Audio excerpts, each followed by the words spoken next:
Hello, Sebastian Cooper here. I'm a voiceover artist and audiobook narrator and English teacher. At the moment, I'm teaching in Thailand. And this is a pilot, like a sort of test for me for a live podcast of me reading A Christmas Carol by Charles Dickens. At the moment, you can see the backdrop is plain. I hope I will change this in future, but at the moment I say this is just a trial run. A Christmas Carol, Stave 1, Marley's Ghost. Marley was dead to begin with. There is no doubt whatever about that. The register of his burial was signed by the clergyman, the clerk, the undertaker, and the chief mourner.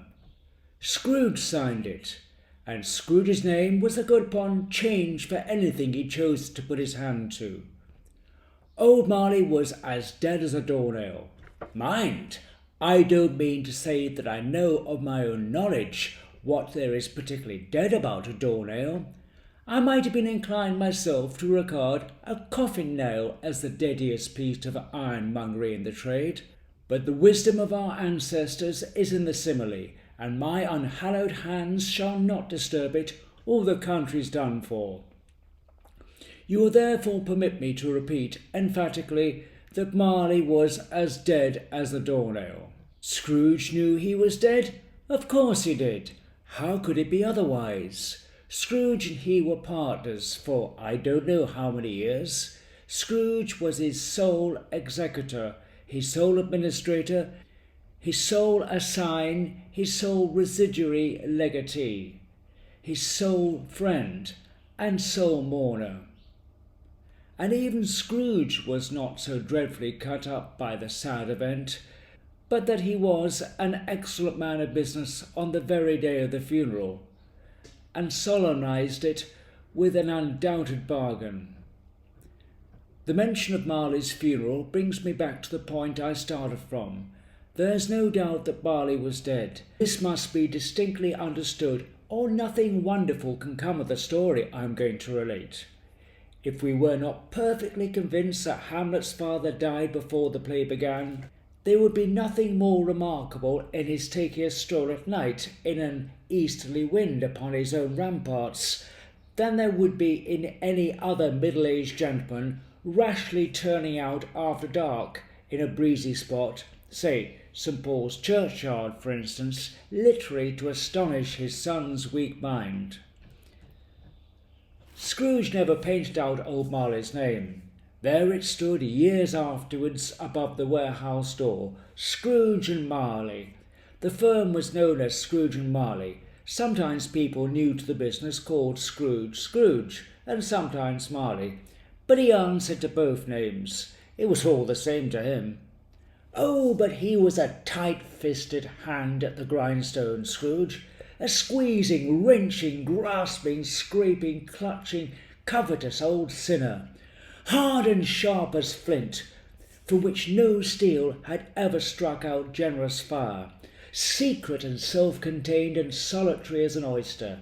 The cold within him froze his own features, nipped his pointed nose, shrivelled his streak, stiffened his gait, made his eyes red, his lips blue, and he spoke out shrewdly in his grating voice. A frosty rime was on his head, and on his eyebrows, and his wiry chin. He carried his own low temperature always about him. He iced his office in the dog days, and didn't thaw it 1 degree at Christmas. External heat and cold had little influence on Scrooge. No warmth could warm, no wintry weather could chill him, no wind that blew was bitterer than he, no falling snow was more intent upon its purpose, no pelting rain less open to entreaty. Foul weather didn't know where to have him. The heaviest rain and snow and hail and sleet could boast the advantage over him in only one respect. They often came down handsomely, and Scrooge never did. Nobody ever stopped in the street to say with gladsome looks, "My dear Scrooge, how are you? When will you come to see me?" No beggars implored him to bestow a trifle, No children asked him what was o'clock. No man or woman ever once in all his life inquired the way to such and such a place as Scrooge. Even the blind men's dogs appeared to know him, and when they saw him coming on, would tug their owners into doorways and up courts, and then would wag their tails as though they said, "No eye at all is better than an evil eye, dog master." But what did Scrooge care? It was the very thing he liked, to edge his way along the crowded paths of life, warning all human sympathy to keep its distance, was what the knowing ones called nuts to Scrooge. Once upon a time, of all the good days in the year, on Christmas Eve, old Scrooge sat busy in his counting house. It was cold, bleak, biting weather, foggy withal, and he could hear the people in the court outside go wheezing up and down, beating their hands upon their breasts and stamping their feet on the pavement stones to warm them. The city clocks had only just gone 3, but it was quite dark already. It had not been light all day. The candles were flaring in the windows of the neighbouring offices like ruddy smears upon the palpable brown air. The fog came pouring in at every chink and keyhole, and was so dense without that although the court was of the narrowest, the houses opposite were mere phantoms. To see the dingy cloud come drooping down, obscuring everything, one might have thought that nature lived hard by, and was brewing on a large scale. The door of Scrooge's counting-house was open that he might keep an eye on his clerk, who in a dismal little cell beyond, a sort of tank, was copying letters. Scrooge had a very small fire, but the clerk's fire was so very much smaller that it looked like one coal. But he couldn't replenish it, for Scrooge kept the coal bin in his own room, and so surely as the clerk came in with a shovel, the master predicted that it would be necessary for them to part.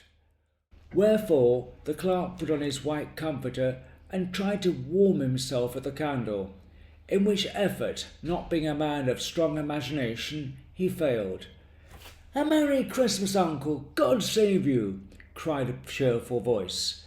It was the voice of Scrooge's nephew, who came upon him so quickly that it was the first intimation he had of his approach. "Bah!" said Scrooge. "Humbug!